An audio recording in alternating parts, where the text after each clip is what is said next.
The restaurant sparkled with quiet opulence, the kind of place where the chandeliers didn't just light the room, they whispered, "Class," and the floors gleamed so brightly they reflected the ambitions of everyone who walked on them, especially those who sat at table 9 that Friday night, a polished wood island surrounded by tech royalty in tailored suits and designer shoes. Sipping wine so rare, even the sommeliers paused to admire it. And weaving between these tables, her posture straight and steps precise, was Zora Mitchell, the kind of woman who moved with grace, not because she was trained to serve, but because she chose dignity over resentment, even in a world that constantly underestimated her, even in a job that belied her brilliance. Because behind the apron and humble smile was a woman with a Harvard degree in linguistics, fluent in 7 languages, who had once stood on global stages reciting ancient dialects. Before diplomats, but who now delivered duck confit with mashed potatoes to patrons who rarely looked her in the eye. Not because she had failed, but because life, through her mother's illness, financial burdens, and a sudden need to stay home, had rerouted her journey, and she had taken it without bitterness, trusting her time would come again. That night, as she approached table 9, she immediately felt the shift in temperature, not from the AC, but from the arrogant heat of entitlement seated there, where Richard Langford, CEO of Langford Technologies, held court with 3 of his cronies, laughing loudly and drinking like they owned more than just companies, they believed they owned the room. And as Zora greeted them politely with the specials of the night, enunciating carefully but naturally, her voice warm and steady, Richard's eyes narrowed in that familiar way she'd seen too often, the look of a man confused by eloquence wrapped in black skin, and before she could finish, he leaned back in his seat with a grin too wide and said, "Well, look at that, our waitress here. Must have majored in theater arts or something," trying to sound all ...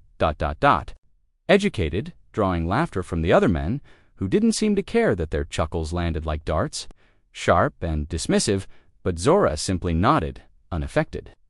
Though her jaw tightened slightly, her pride nudged, but not bruised. She continued, asking courteously for their drink orders, when Richard pointed to the wine menu and gestured at a passage written in elegant French italics,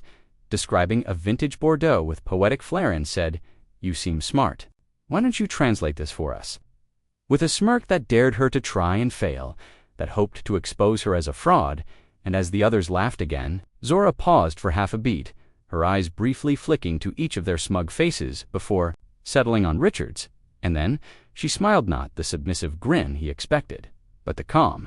dangerous smile of a woman who had walked the halls of Harvard and debated in 6 languages before men who'd written books on phonology, and in a voice as smooth as the wine he drank, she translated the passage not just word for word, but with nuance, explaining the region the grapes were grown in, the historical relevance of the 1964 harvest, and even the specific minerality of the vineyard's soil based on the climate shift during that year's late spring rains. Then, before anyone could gather their thoughts, she repeated the same paragraph in Spanish, rolling her R's and softening her L's like a native. Then again in German, letting the sharp consonants slice through the air like discipline. Then, in Mandarin, with tones so perfect that the table beside them, where a Chinese couple sat dining quietly, turned and stared with wide eyes. And by the time Zora ended her performance with a gentle, "Would you prefer it in Latin or Italian next?" the laughter had vanished, replaced by an electric silence broken only by the faint clink of a fork falling onto a plate 3 tables away. And Richard's red-faced lips, slightly parted in disbelief, shifted uncomfortably in his seat, trying to process what had just happened, while one of his colleagues muttered, "Holy, she's not just smart, she's brilliant." And still Zora didn't gloat, didn't wink or toss her hair or demand applause. She simply stood with quiet power radiating from her presence, asked if they'd still like that bottle or if she should recommend something else, and when Richard mumbled, "That one's fine," his voice no longer booming with dominance, Zora turned with the elegance of a queen in exile and walked back toward the bar, where the bartender, who had caught the tail end of her recital, gave her a silent nod of respect. And though the night continued, though more dishes were served and orders taken, the story of what happened at table 9 began to ripple through the restaurant waitstaff, whispering in admiration. a hostess secretly Googling Bordeaux 1964 translation, and even the head chef emerging briefly to say, "Damn, Zora." That was legendary, but she shrugged it off, returning to work as if she hadn't just humbled a CEO with nothing but her intellect and composure, because she knew what they didn't. That brilliance didn't need applause to shine, that power didn't always wear a suit, and that sometimes the most dangerous person in the room wasn't the one barking orders, but the one taking them until the moment they decided to speak. And though Richard tried to recover his pride for the rest of the meal, making louder jokes, demanding more service, and tipping excessively in a desperate display of dominance, nothing could erase the moment he was silenced by the very woman he'd tried to humiliate. And deep down, he knew it not just that she'd translated a wine label, but that she'd flipped the entire power dynamic of the room in under 60 seconds. And as Zora walked home that night, the stars above her blinking like applause only she could hear, she felt something shift, not just in that restaurant, but in her story, because she knew that moment, small as it might seem to others, would echo beyond those chandeliers and crystal glasses, would find its way to bigger rooms, brighter stages, and that maybe, just maybe, the world was finally ready to listen. The fallout from that unforgettable night at the restaurant didn't end when the last plates were cleared or when the patrons stumbled out full of food and bruised pride note. What happened at Table 9 became a whisper that grew louder with each retelling, first among the staff who had witnessed Zora's quiet brilliance,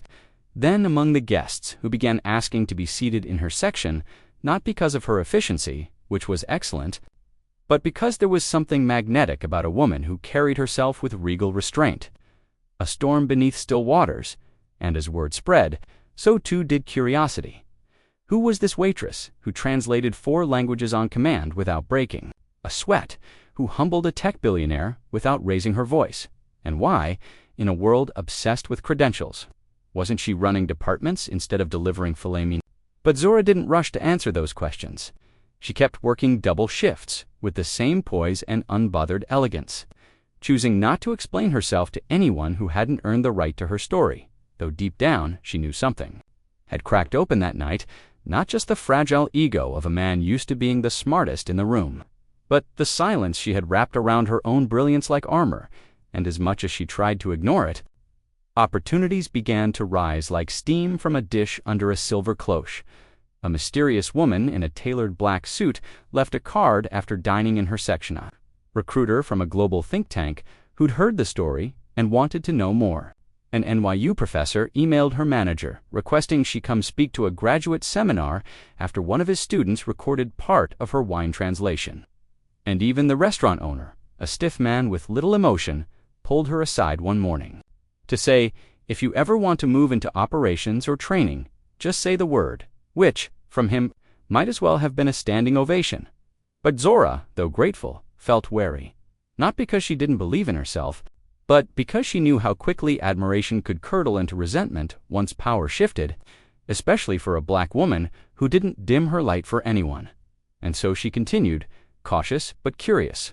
reflecting late into the night in her small studio apartment where stacks of books on etymology and ancient script still lined the shelves, where her mother's framed photos, smiling in her nurse's uniform, watched her like a lighthouse.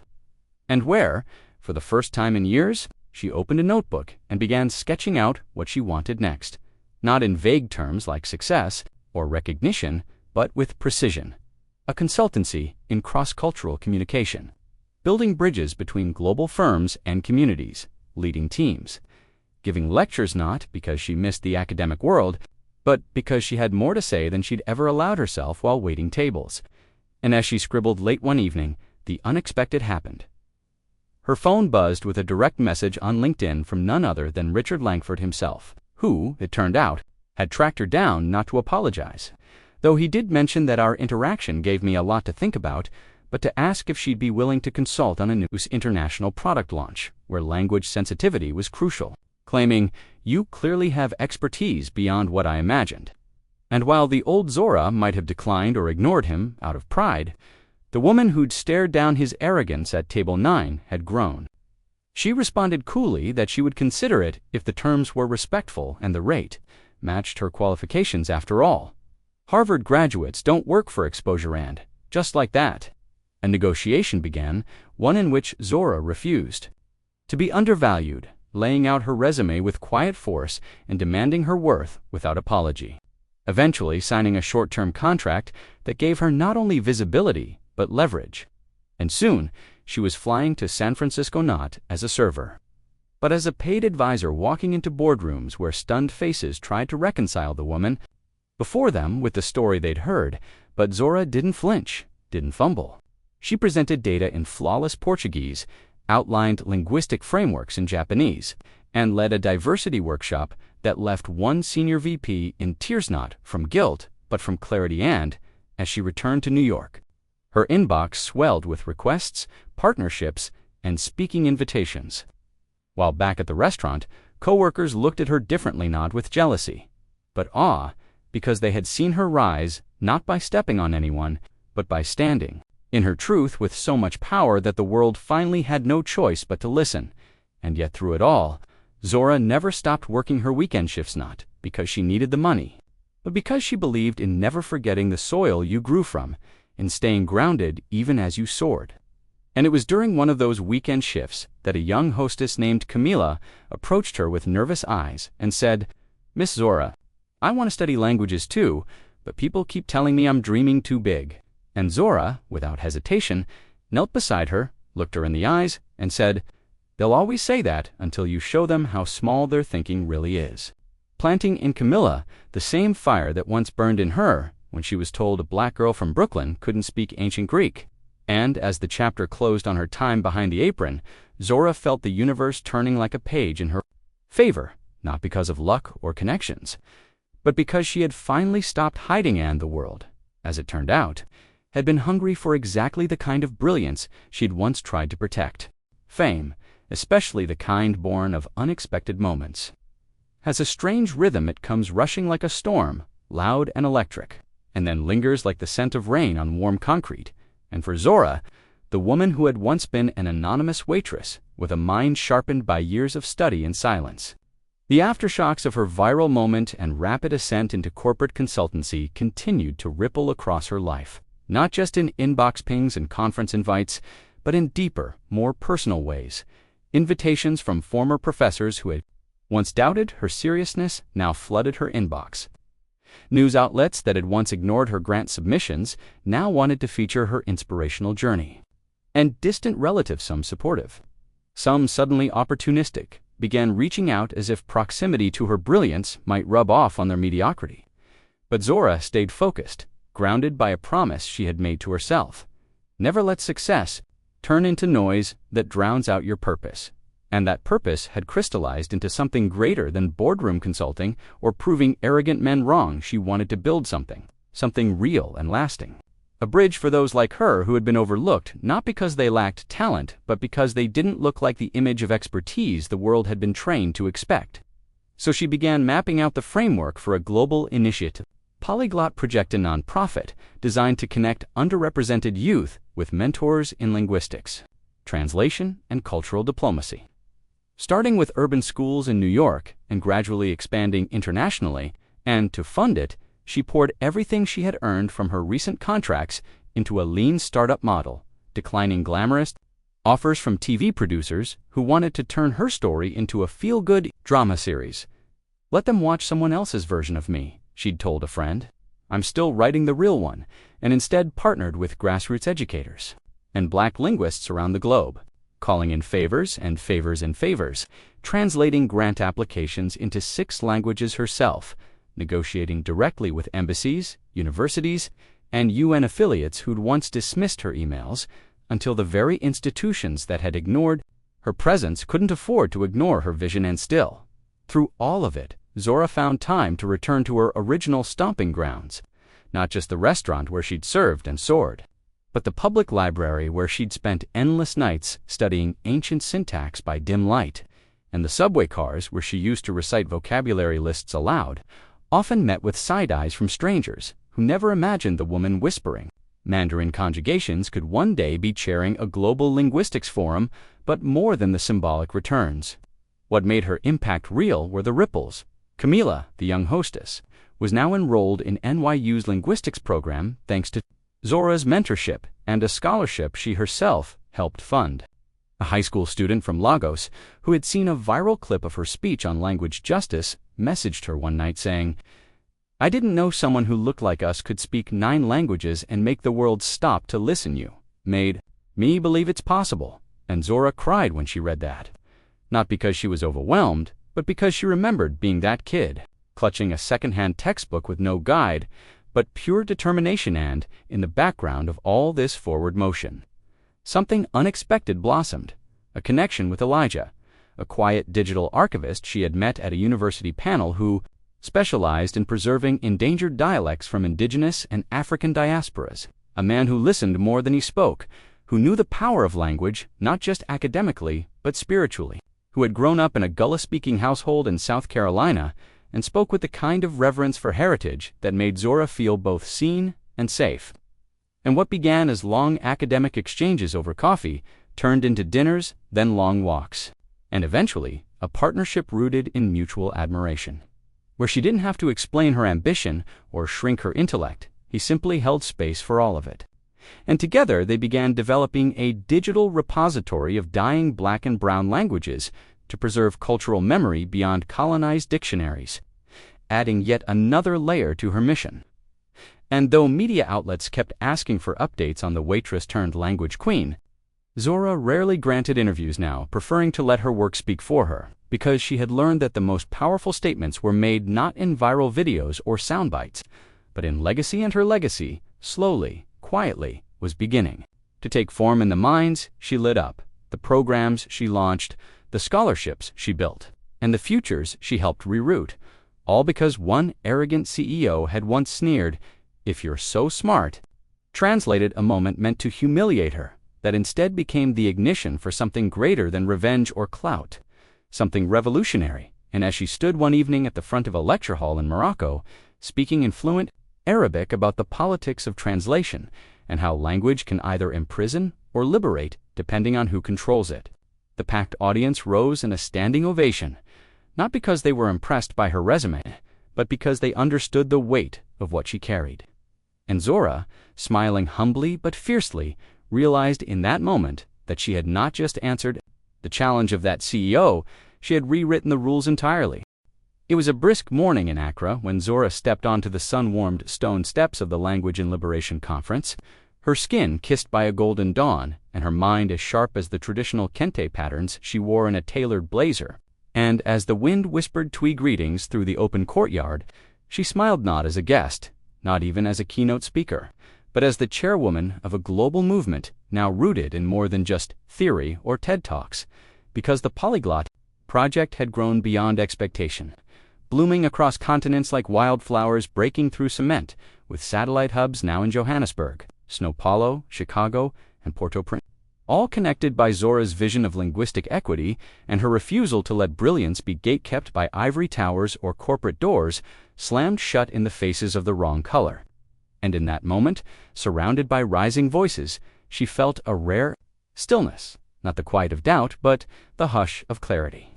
as if the entire world were briefly holding its breath in awe of what she had built. Yet even with this success accolades, Grant's global boards requesting her leadership, Zora remained defiantly grounded, visiting every local branch of her program personally, refusing private jets, staying in host homes, eating community meals, learning local dialects with the same humility she'd carried since working double shifts in New York, while reciting Sanskrit declensions under her breath.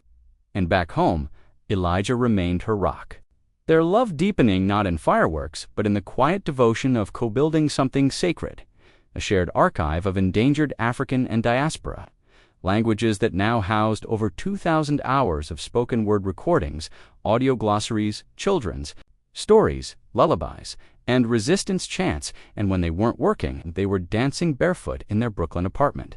reading aloud to each other from dictionaries like they were poetry,